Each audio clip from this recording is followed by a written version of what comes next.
Il y a moyen de faire des affaires tout en respectant la planète. J'écoutais pas, j'avais David Suzuki devant moi la semaine passée dans un congrès. Je vais te dire mon commentaire ça après. Ça doit être inspirant de voir lui, de le rencontrer. Est-ce que tu as serré la main? Non, j'ai pas. Non, il doit y avoir 1000 personnes dans cette salle. Mais simplement son discours incroyable. Et d'ailleurs, c'est la première fois que je l'écoutais.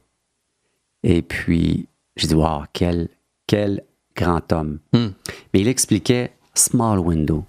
On a une petite fenêtre encore, une possibilité encore de pouvoir changer les choses. Mais quoi? Mais si on y participe. Et entre parenthèses, ce que je trouvais d'étrange,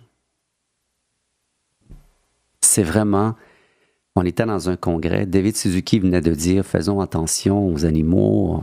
Il n'a pas dit de m'arrêter de manger de la viande, là, mais exploitation des animaux, on sait bien, là, c'est parce qu'on en bouffe assez. Il parlait de toutes sortes de choses. Et puis, 10 minutes après, vois-tu pas notre plat qui arrive avec des gros morceaux de bœuf? Ah non! Là, je dis, j'ai rien compris. David Suzuki vient de dire ça dans son discours. Ouais. Et je m'en vais me chercher un thé avec avec un dessert, des assiettes en carton qui me semblent pas recyclables, des fourchettes, des ustensiles de plastique. Je me suis dit, mais c'est quoi cette blague? T'étais rendu à Sagar? C'est quoi cette blague? Un grand congrès. David Suzuki dit de nous... En tout cas... Faudrait t'y écrire, tu pourrais y écrire, tu lui donnes tes impressions, puis il va sûrement dire « Ouais, j'avais remarqué que c'était un peu étrange, j'aurais peut-être dû parler au monde qu'il y avait là-bas avant de... » En fait, c'est pas lui qui organisait le congrès. Non, c'est sûrement pas lui. Là. Mais lorsqu'il est passé à Montréal, d'ailleurs, il voulait avoir de l'eau lorsqu'il parlait sur scène. Je sais pas si... Il a emmené une bouteille? Il a emmené une bouteille d'eau, puis il l'a refusé. Il dit « Amenez-moi un verre d'eau. » Ouais. Et le plastique aussi, c'est un autre... C'est un autre problème incroyable. J'ai lu, j'ai pas lu, j'ai vu sur Internet. On appelle ça une île. C'est épouvantable. Là. C'est pas juste des gros morceaux de plastique dans l'océan puis des grosses îles de je sais pas combien de kilomètres, mais c'est des microplastiques. C'est épouvantable. Incroyable.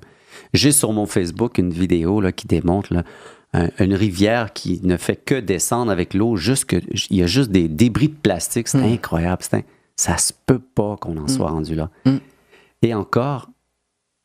je me sens mal parce que moi, tantôt, il faut que j'aille faire mon lavage, mais à chaque fois que je fais mon lavage, je veux dire, j'envoie du microplastique dans l'eau. Là. Je pense que la société est rendue à ce point de vouloir changer. La seule chose, ce n'est pas facile par rapport à nos habitudes, notre quotidien. Mais lorsque l'urgence va se faire davantage sentir, David Suzuki l'a dit, il nous reste une petite fenêtre, small window. Lorsqu'il va nous rester un hublot, peut-être que là, les gens vont plus... Je ne dis pas qu'ils n'agissent pas en ce moment. Il y a vraiment une communauté d'activistes à travers le monde. La preuve, c'est que We Rose fonctionne bien. On veut changer, là. On est tanné de se faire dire quoi consommer, puis de ne pas savoir qu'est-ce qu'il y a derrière le rideau, puis de juste continuer à promouvoir ce statu quo-là qui finalement est en train de détruire l'environnement, puis on veut prendre action. En tout cas, moi, depuis 2004, j'écoute des documentaires au moins à chaque jour, puis... C'est évident pour moi. Là, j'ai l'impression que tout le monde est dans la même position par rapport à ça. Là, l'environnement, sans environnement, on est foutu. Là. C'est maintenant ou jamais. Là. Écoute, David, sans l'air, on fait quoi? Ouais. Sans l'air. Lorsqu'on va respirer avec une paille dans un sac. Tu pourrais aller essayer de rencontrer David ou peut-être sa fille. Je pense que c'est sa fille qui a pris la relève. Je sais pas. Maintenant qu'il est trop âgé, je pense que c'est sa fille. Je ne suivais pas David Suzuki. Et non pas par hasard, mais dans le congrès que je suis allé pour les associations, il était l'un des invités. J'ai vraiment, vraiment adoré. D'ailleurs, avec regret de ne pas le connaître davantage puis de ne pas l'avoir suivi. C'est ce que je vais faire prochainement, écouter probablement beaucoup plus de documentaires et d'opinions et de livres.